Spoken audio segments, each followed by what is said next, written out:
Wolltet ihr schon immer mal ein hässliches, fieses Viech sein? Unter der Erde leben und die ekligen Menschen über euch Vernichten. Of course! Meine Damen und Herren, das ist 12ers. Bam! Boom! Wusch! Dungeons Empire War for the Overworld. Viele versuchten und versuchen das Spiel Dungeon Keeper, dessen letzter offizieller Teil immerhin 15 Jahre alt ist, wiederzubeleben. Selbst EA, welche die Rechte am Namen haben und etwa im Jahre 2000 die Entwicklung eines bereits angekündigten Dungeon Keeper 3 verhinderten, versuchten mit Dungeon Keeper Mobile auf den Zug, den War for the Overworld startete, aufzuspringen.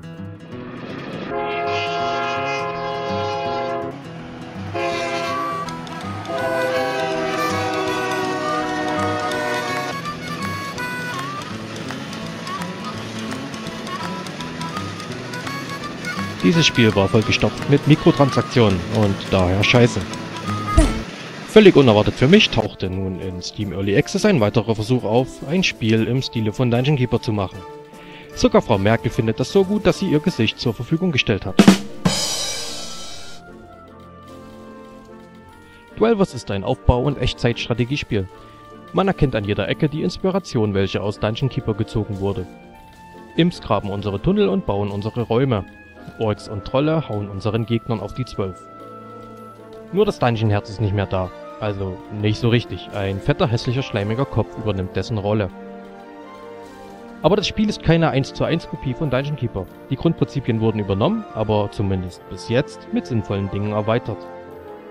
Unsere Kreaturen müssen trinken, essen und schlafen. Es gibt nun nicht mehr nur eine Ressource, wir müssen nun auch nach verschiedenen Rohstoffen suchen, um unseren Warenkreislauf am Leben zu halten. Ganz ähnlich wie in Anno und den Siedlern.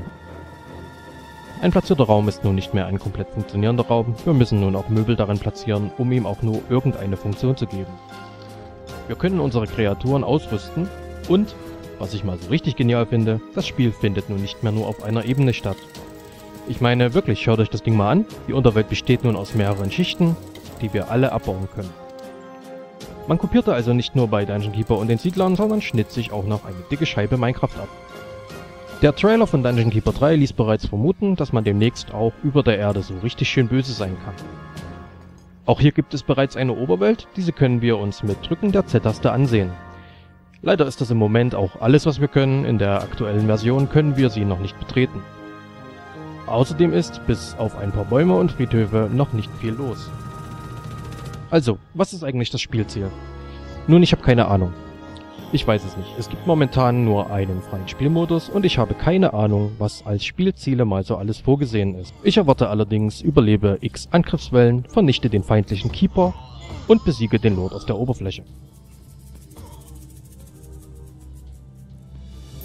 Es gibt ein Hydrauliksystem für Fallen. Dafür gibt es Teile wie Druckplatten, Leitungen, Dynamit und Zähler. Wirklich Sinn haben diese Fallen allerdings noch nicht, da es einfach zu selten zu Angriffen auf den eigenen Dungeon kommt. Der Spieler soll in Zukunft mehr Kontrolle darüber bekommen, welche Kreaturen er haben wird. Das ist sehr gut, momentan werden einem die Kreaturen entgegengeschmissen, abhängig von der Größe des Dungeons und den eingenommenen Kreaturenräumen. Es sind noch mehr Kreaturen geplant und diese sollen, je nach Typ, dann auch nachvollziehbar in den Räumen arbeiten. Momentan arbeiten die meisten Räume noch komplett alleine. Es gibt Ressourcen, an die man noch nicht wirklich rankommt, beispielsweise Leder oder Knochen. Diese bekommt man in der Spielwelt noch nicht, lediglich getötete Feinde lassen diese fallen. Für diese wird es später unter anderem eine Schweinezucht und einen Fleischer geben. Ich hoffe, dass damit auch Fleisch als weitere Nahrungsquelle dazukommt. Das große, böse, schwere, muskelbepackte, starke, aggressive Kreaturen nur Brot essen, finde ich irgendwo unglaubwürdig.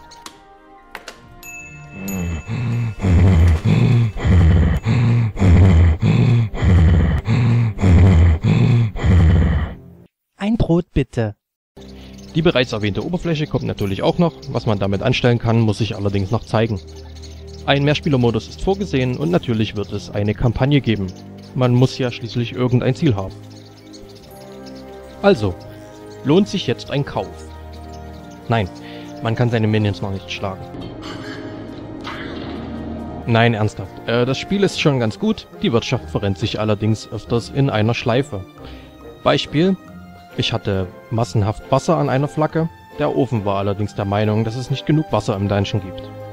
Die Kreaturenauswahl ist noch ein wenig eingeschränkt. Es gibt insgesamt 6 Stück, Imps mitgezählt. Was ich allerdings eher als Problem einschätzen würde, es gibt bisher noch kein Spielziel. Nach 20 Minuten Spielzeit weiß man nicht mehr so wirklich, was man noch als nächstes tun soll und fängt eine neue Welt an. Wie immer bei Early Access Spielen gilt, gefällt euch was ihr hier seht, dann greift zu. Ist euch das Gebotene zu wenig, dann denkt daran, die Entwicklung könnte schon morgen eingestellt werden.